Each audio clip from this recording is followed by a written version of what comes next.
여러분, 지금 스마트폰을 켜서 은행 앱에 한번 들어가 보시겠어요? 거기 찍혀 있는 예금, 적금 잔액들 볼 때마다 참 뿌듯하고 마음이 든든하시죠? 내가 이번 달도 헛돈 안 쓰고 이만큼이나 모았구나. 내 돈은 여기서 안전하게 잘 보호받고 있겠지. 아마 다들 이렇게 생각하실 거예요. 그런데 제가 오늘 시작부터 아주 기분 나쁜, 하지만 반드시 알아야 할 진실 하나를 말씀드려야 할 것 같아요. 여러분이 은행에 1,000만 원을 맡기고 1년에 이자로 고작 세후 25만 원 정도 받을 때, 은행은 여러분의 그 피 같은 돈을 가져다가 얼마를 벌어들일 것 같나요? 힌트를 드리자면 여러분이 받는 이자의 최소 10배 이상입니다. 정말 어처구니가 없죠. 그런데 더 무서운 사실이 하나 더 있습니다. 여러분이 원금 보장이라는 그 달콤한 말에 속아 안심하고 있는 그 순간에도 여러분의 돈은 실시간으로 가치가 녹아내리고 있습니다. 사실상 은행은 여러분의 돈을 지켜주는 금고가 아니라 여러분의 부를 조금씩 갉아먹는 합법적인 도둑에 가깝습니다. 오늘 이 영상은 단순히 예적금 하지 마라는 뻔한 소리를 하려는 게 아닙니다. 은행이라는 거대한 자본의 포식자가 여러분에게 절대로 죽어도 알려주지 않는 그 추악하고 정교한 비밀들을 낱낱이 파헤쳐 드릴 겁니다. 오늘 이 20분 남짓한 이야기를 끝까지 듣는 분과 중간에 끄는 분의 10년 뒤 자산 격차는 장담하건대 서울 아파트 한 채 값 이상 벌어질 겁니다. 재벌들의 경제학 채널입니다. 오늘도 부자가 되는 한 걸음 더 나아갑시다. 그 전에 구독과 좋아요 눌러주시면 더더욱 좋은 정보 전달하겠습니다. 자, 이제부터가 진짜 본 게임입니다. 안녕하세요, 재벌의 경제학입니다. 지난 15년간 수많은 자산가와 금융 전문가들을 인터뷰하며 깨달은 단 한 가지. 사실은 진짜 부자는 은행에 돈을 쌓아두지 않고 오직 도구로 이용할 뿐이라는 점입니다. 대한민국 국민 90% 이상이 이용하는 예적금이기에 우리는 당연히 안전하다고 믿어왔습니다. 하지만 우리는 단 한 번도 학교에서 예적금의 진짜 이면에 대해 배운 적이 없습니다. 은행 직원이 건네는 따뜻한 차 한 잔, 이번에만 나온 특별한 상품이라는 그 달콤한 속삭임 뒤에 숨겨진 거대 자본의 논리를 알고 계시나요? 오늘 이 영상 하나면 여러분은 더 이상 은행의 화려한 마케팅에 휘둘리지 않고 내 소중한 자산을 스스로 지키고 불리는 진짜 안목을 갖게 되실 겁니다. 먼저 우리가 흔히 하는 착각부터 짚고 넘어가야 합니다. 은행을 내 돈을 안전하게 보관해주는 서비스 업체라고 생각하는 거죠. 하지만 금융의 관점에서 보면 이건 완전히 틀린 생각입니다. 자, 상상해보세요. 여러분이 월세 50만 원짜리 원룸에 들어갈 때 집주인에게 보증금을 맡기죠. 은행 예금은 사실 여러분이 은행이라는 거대 기업에 주는 보증금이나 다름없습니다. 아니, 법적으로 따지면 더 명확해요. 여러분이 은행에 돈을 입금하는 순간 그건 보관이 아니라 대여가 됩니다. 법률 용어로 금전소비대차라고 하는데요. 쉽게 말해 여러분이 채권자고 은행이 빚쟁이, 즉 채무자가 되는 겁니다. 여러분이 은행에 돈을 맡기는 순간 그 돈의 소유권은 사실상 은행으로 넘어갑니다.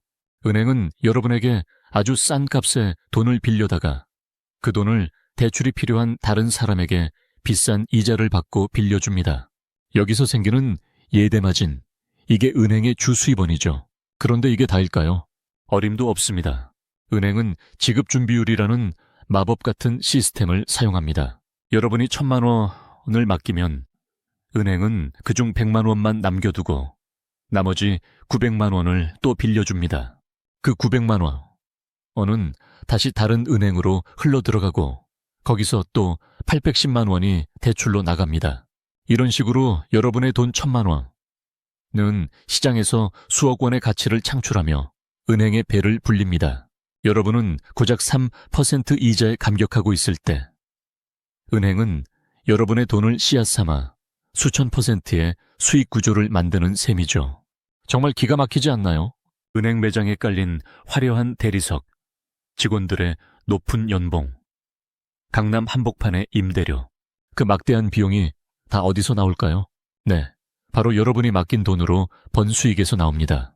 은행은 여러분의 보디가드가 아니라 여러분의 돈을 어떻게 하면 더 싸게, 더 오래 빌렸을까 고민하는 영업조직이라는 게 진실입니다. 자, 그럼 우리가 환호하는 그 특판 적금 이야기도 해보죠. 연 7% 특판 적금 선착순 모집. 이런 광고 보면 심장이 뛰시죠? 당장이라도 은행으로 달려가고 싶으실 겁니다. 그런데 막상 만기 때 통장에 찍힌 이자를 보면 어떤가요? 생각보다 너무 소소해서 고개를 갸우뚱하게 됩니다. 왜 이런 일이 벌어지는 걸까요? 은행은 여기서 아주 영리한 수학적 트릭을 사용합니다. 적금의 이자 계산법은 예금과 완전히 다릅니다. 첫 달에 넣은 돈만 7% 이자를 온전히 받고 마지막 달에 넣은 돈은 겨우 한 달치 이자만 받습니다. 이걸 실제 수익률로 환산하면 3.5% 예금보다 못한 경우가 태반입니다. 실제로 월 100만 원씩 7% 적금에 넣었다고 가정해 볼게요. 1년 뒤 세전이자는 약 45만 원 정도 나옵니다. 와, 45만 원이나? 하시겠지만 여기서 15.4% 이자 소득세를 떼면 약 38만 원이 남습니다. 근데 만약 여러분이 1200만 원을 한 번에 3.5% 예금에 넣었다면 어떨까요? 이자는 세후 약 35만 원입니다. 고작 3만 원 차이예요. 이 3만 원 더 받으려고 1년 내내 카드 실적 채우고 자동이체 꼬박꼬박 확인하며 신경 쓴 에너지를 생각하면 과연 이게 남는 장사일까요? 은행은 이 3만 원이라는 미끼로 여러분의 1년을 독점하는 겁니다. 7%라는 숫자를 던져서 여러분의 신용정보를 얻고 우리 은행 앱을 쓰게 만들고 결국엔 대출이나 카드 같은 진짜 돈 되는 상품을 팔기 위한 마케팅 수단일 뿐입니다. 여러분은 금리 0.1% 더 받겠다고 오픈런을 하지만 사실 은행 입장에서는 아주 싼 값에 여러분이라는 충성 고객을 사는 꼴이죠. 이제 더 근본적인 공포를 말씀드릴게요. 바로 원금 보장의 함정입니다. 많은 분이 예적금을 하는 이유가 그래도 원금은 안 까먹잖아 라는 안도감 때문이죠. 그런데 정말 그럴까요? 여러분 20년 전 짜장면 가격 기억하시나요? 그때 1,000원, 2,000원 하던 게 지금은 만원을 바라봅니다. 숫자로 된 원금은 5천만 원, 5천 원 그대로일지 몰라도 그 돈으로 살 수 있는 짜장면의 개수는 5분의 1로 줄어든 겁니다. 화폐는 썩는 사과와 같습니다. 돈은 가만히 두면 그 구매력이 썩어 문드러집니다. 물가 상승률이 5%인데 예금 금리가 3%라면 여러분은 가만히 앉아서 매년 2%씩 자산을 도둑맞고 있는 겁니다. 이게 바로 인플레이션이라는 조용한 도둑이에요. 은행은 이 사실을 절대 대놓고 말하지 않습니다. 고객님, 지금 예금하시면 실질 가치는 매달 떨어집니다. 라고 말하는 은행원 보셨나요? 절대 없죠. 그들은 오로지 숫자의 안정성만 강조하며 여러분의 눈을 가립니다. 원금이 보장된다는 건 사실 여러분의 부가 늘어날 가능성을 완전히 차단한다는 말과 같습니다. 10년 전 노후자금 5천만 원을 안전하게 지키겠다고 예금에 넣어둔 어르신의 사례를 보세요. 당시엔 전셋값을 충당할 돈이었지만 지금 그 돈으로는 방 한 칸 구하기도 힘듭니다. 어르신은 숫자를 지켰지만 삶의 질은 절반 이하로 떨어졌습니다. 이게 바로 은행이 알려주지 않는 예금의 무서운 진실입니다. 그럼 은행 창구에서 직원이 친절하게 추천해주는 그 상품들은 어떨까요? 고객님, 이건 저도 가입한 상품인데 정말 좋아요라는 말 믿으시나요? 죄송하지만 그 직원이 친절한 이유는 여러분의 수익률 때문이 아니라 본인의 실적인 KPI 때문입니다. 이번 달에 반드시 팔아야 하는 상품, 본사에 수수료를 많이 남겨주는 상품이 무조건 추천일 순위입니다. 은행원도 결국 월급쟁이 영업사원일 뿐입니다. 본사에서 이번 달에 방카슈랑스나 펀드 몇 건 안 채우면 성과급 없다고 압박을 넣으면 직원들은 울며 겨자 먹기로 본인이나 가족 명의로 가입하거든요. 여러분에게 추천하는 상품은 여러분의 수익을 위한 게 아니라 그 직원의 퇴근과 보너스를 위한 것일 확률이 매우 높습니다. 실제로 대형 은행에서 근무하다 퇴사한 분의 고백을 들어보면 충격적입니다. 펀드를 추천할 때 그게 반토막이 날지 어떨지는 중요하지 않았다고 합니다. 오직 본사에서 찍어준 주력 상품을 얼마나 팔았느냐가 자신의 성적표였으니까요. 죄송합니다라는 말은 상품이 망한 뒤에나 하는 것이고 가입할 때는 오직 장점만 부각하도록 철저히 교육받습니다. 이것이 우리가 창구 직원의 말을 100% 믿으면 안 되는 이유입니다. 그들은 파는 법의 전문가이지 불리는 법의 전문가는 아닐 수 있습니다. 진짜 투자의 고수라면 은행 창구가 아니라 자산 운용사나 전업 투자자로 활동하고 있겠죠. 직원의 전문성을 맹신하는 것 자체가 내 돈에 대한 책임을 회피하는 것입니다. 심지어 급전이 필요할 때 은행이 제안하는 예적금 담보대출은 그야말로 장사의 정점입니다. 내 돈을 내가 빌려 쓰는데 은행에 이자를 냅니다. 내가 받는 예금 이자보다 내가 내는 대출 이자가 무조건 더 높죠. 은행원들은 중도 해지하면 이자가 아까우니 대출을 받으라고 권합니다. 하지만 계산기를 두드려보면 결과는 정반대인 경우가 많아요. 중도 해지 이자 몇만 원 아끼려다가 대출 이자로 수십만 원을 내는 분들이 수두룩합니다. 은행은 여러분이 해지하는 것을 가장 싫어합니다. 돈이 은행 밖으로 나가버리니까요. 어떻게든 여러분의 발목을 잡아두려는 고도의 심리 전술입니다. 3천만 원 적금을 붓다가 1,000만 원이 급해 대출을 받은 경우를 보세요. 은행은 여러분의 3천만 원을 그대로 홀딩하면서 추가로 대출 이자까지 챙깁니다. 그야말로 은행 입장에서는 꽃놀이패를 쥔 셈입니다. 자, 그럼 이제 우리는 어떻게 해야 할까요? 무조건 은행을 떠나 위험한 투자를 해야 할까요? 아니요, 절대 그렇지 않습니다. 은행을 신앙의 대상으로 삼지 말고 도구로 이용하라는 겁니다. 예적금은 딱 종잣돈을 모으는 습관용으로만 쓰세요. 돈을 불리는 수단이 아니라 돈을 흘려보내지 않는 담 정도로만 활용하는 겁니다. 1,000만 원이 모였다면 그 즉시 은행 문을 박차고 나오세요. 무조건 주식이나 코인을 하라는 게 아닙니다. 원금 손실을 극도로 싫어하는 분들을 위한 금융우회로가 존재합니다.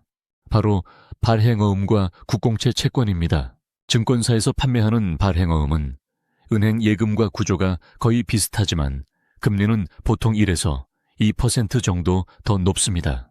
또한 국채는 국가가 망하지 않는 한 원금이 보장되는 가장 안전한 자산입니다. 초대형 증권사가 망할 확률과 시중은행이 망할 확률은 사실상 큰 차이가 없습니다. 오히려 국가는 시스템 위기가 오면 대형 증권사부터 살리려 할 겁니다. 또한 국채는 예금자 보호법보다 상위 개념인 국가신용이 담보입니다. 대한민국이라는 나라가 망하지 않는 한 여러분의 돈은 안전합니다. 3천만 원을 예금에만 두던 분이 증권사 발행어음으로 옮겨서 1년에 외식 몇 번 할 수 있는 공짜 돈을 더 버는 사례는 아주 흔합니다. 은행에 그냥 뒀다면 은행원의 성과급으로 나갔을 돈을 내가 챙기는 것이죠. 0원에서 1억까지 가는 실전 로드맵을 그려보세요. 2천만 원까지는 저축 습관을 위해 은행을 이용하되 그 이상부터는 공격적으로 전환해야 합니다. 이 단계인 자산 다각화 시기에는 예금 비중을 줄이고 절반은 채권이나 배당주, ETF로 옮겨야 합니다. 인플레이션 방어막을 치기 시작하는 단계입니다.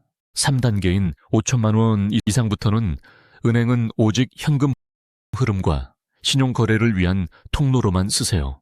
큰 자본은 은행 밖에서 더 빠른 속도로 복리의 마법을 부려야 합니다. 오늘 당장 실행 가이드를 드립니다. 첫째, 은행 앱의 마케팅 알림을 즉시 차단하세요. 특판이나 대출 한도 알림은 여러분의 합리적인 판단을 흐리게 만듭니다. 은행이 먼저 알려주는 정보 중에 여러분을 진짜 부자로 만들어줄 정보는 단 하나도 없습니다. 둘째, 자동이체 날짜를 급여일 당일로 맞추세요. 돈이 통장에 머무는 시간을 최소화해야 합니다. 월급이 들어오자마자 내가 설계한 우회로 계좌로 바로 빠져나가게 만드세요. 은행 시스템이 여러분의 돈을 탐내기 전에 여러분이 먼저 선수치는 겁니다. 오늘 내용을 정리해 보겠습니다. 첫째, 은행은 내 돈을 지켜주는 곳이 아니라 내 돈을 빌려 장사하는 기업이다. 둘째, 고금리 숫자에 속지 말고 세후 실제 수령액과 인플레이션을 계산하라. 셋째, 은행은 종잣돈을 모으는 디딤돌일 뿐 평생 머물러야 할 안식처가 아니다. 여러분, 은행은 여러분의 인생을 절대 책임져 주지 않습니다. 그들은 여러분이 적당히 성실하게 저축하며 자신들의 시스템에 돈을 공급해주는 개미로 남길 원합니다. 이제는 그 틀을 깨고 나와야 합니다. 오늘 당장 여러분의 예적금 수익률을 물가 상승률과 비교해보세요. 그 차가운 숫자를 마주하는 것이 진짜 부자가 되는 독립기념일이 될 겁니다.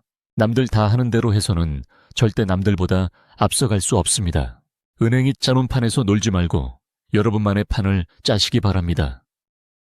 오늘 영상이 여러분의 자산에 작은 균열을 일으켰길 바랍니다. 그 균열이 결국 여러분을 경제적 자유로 안내할 테니까요. 오늘 영상이 도움되셨다면 구독과 좋아요 부탁드리고요. 여러분의 소중한 자산 경험담을 댓글로 나눠주세요. 다음 영상에서는 적금보다 안전하면서 수익은 2배 높은 실전 투자법으로 돌아오겠습니다. 긴 시간 시청해 주셔서 감사합니다. 여러분의 돈이 오늘보다 내일 더 가치 있기를 진심으로 응원하겠습니다. 지금까지 재벌의 경제학이었습니다.